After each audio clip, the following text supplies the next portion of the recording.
नमस्कार। आज हम होलिका दहन संपूर्ण पूजा विधि और होली पूजन का महत्व जानेंगे। हिंदू धर्म में होली पर्व की विशेष मान्यता होती है। फाल्गुन माह की पूर्णिमा तिथि के दिन होलिका दहन किया जाता है और इसके अगले दिन होली मनाई जाती है। इस साल होलिका दहन 13 मार्च को और होली का त्यौहार 14 मार्च को है। होली रंगों का त्यौहार है और इस दिन हर कोई रंगों में सरोवर नजर आता है। होली का पूजन के समय सभी को एक लोटा जल, कुमकुम, चावल, गंध, पुष्प, कच्चा सूत, गुड़, साबुत हल्दी, मूंग, बताशे, गुलाल और नारियल आदि से पूजन करना चाहिए। सूर्यास्त के बाद प्रदोष काल में होलिका में अग्नि प्रज्वलित कर दी जाती है। होलिका के चारों ओर कच्चे सूत को 7 या 3 परिक्रमा करते हुए लपेटा जाता है। तत्पश्चात लोटे का शुद्ध जल व अन्य पूजन की सभी वस्तुओं को एक एक करके होलिका को समर्पित किया जाता है। कुमकुम, चावल व पुष्प की पूजा में उपयोग किया जाता है। सुगंधित फूलों का प्रयोग कर पंचोपचार विधि से होलिका का पूजन करना आवश्यक है। होलिका दहन के बाद होली में वस्तुओं की आहुति दी जाती है।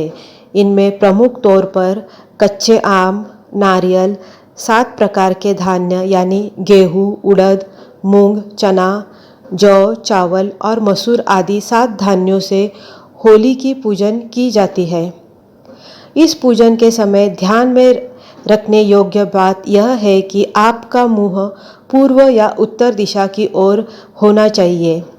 पूजन में उपरोक्त सामग्री का प्रयोग करें। साथ ही होली के समय आने वाली नए फसलों के धान्य को खासकर होली में अर्पित करके पूजन किया जाता है। होलिका माँ से अच्छे धन धान्य और अच्छे जीवन की मांग की जाती है। होलिका दहन के मुहूर्त के समय जल, मौली, फूल, गुलाल तथा गुड़ आदि से होलिका का पूजन करने की मान्यता है। बाद में गोबर से बनाई गई ढाल व खिलौनों के 4 मालाएं, जिनमें पहली पितृ, दूसरी शीतला माँ, तीसरी राम भक्त हनुमान तथा चौथी अपने घर परिवार के नाम की लगाकर अगले दिन घर में सुरक्षित रख ली जाती है।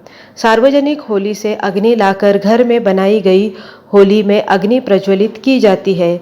अंत में सभी पुरुष कुमकुम का तिलक लगाते हैं और महिला होली के गीत गाती है।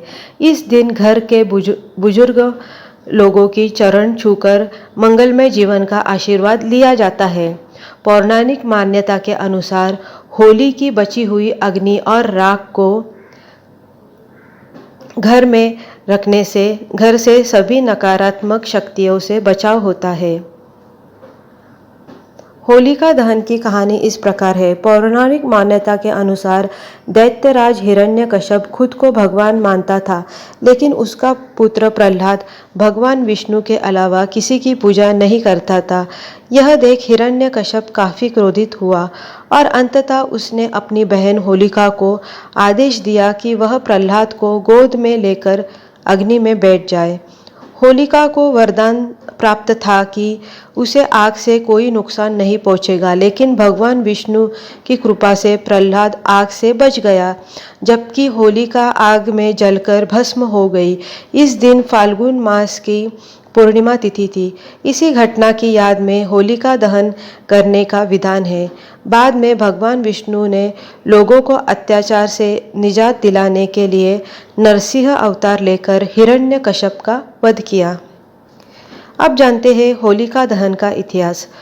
होली के त्यौहार के बारे में कई प्राचीन जानकारी भी है। प्राचीन विजयनगर साम्राज्य की राजधानी हम्पी में मिली 16वीं शताब्दी के एक चित्र में होली पर्व का उल्लेख मिलता है। इतना ही नहीं, विंध्य पर्वत के निकट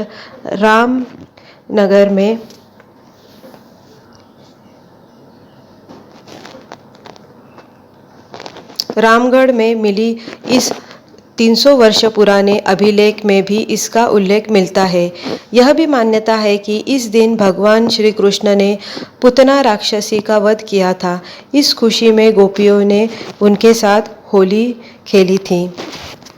होलिका के दहन में कच्चे आम, नारियल, भुट्टे, सप्तधान, चीनी के बने खिलौने, सांकेतिक रूप से नई फसल का कुछ अंश की आहुति दी जाती है। मान्यता है कि होली के अग्नि में सेक कर लाए गए अनाज खाने से व्यक्ति निरोगी रहता है। होली की बची हुई अग्नि और राख को अगले दिन प्रातःकाल घर में लाने से घर से नकारात्मक शक्तियाँ दूर होती है। उम्मीद करती हूँ आप सभी को होलिका दहन पूजन विधि और महत्व अच्छा लगा हो। वीडियो अच्छी लगी हो तो लाइक कीजिए, शेयर कीजिए, चैनल को सब्सक्राइब कीजिए। धन्यवाद।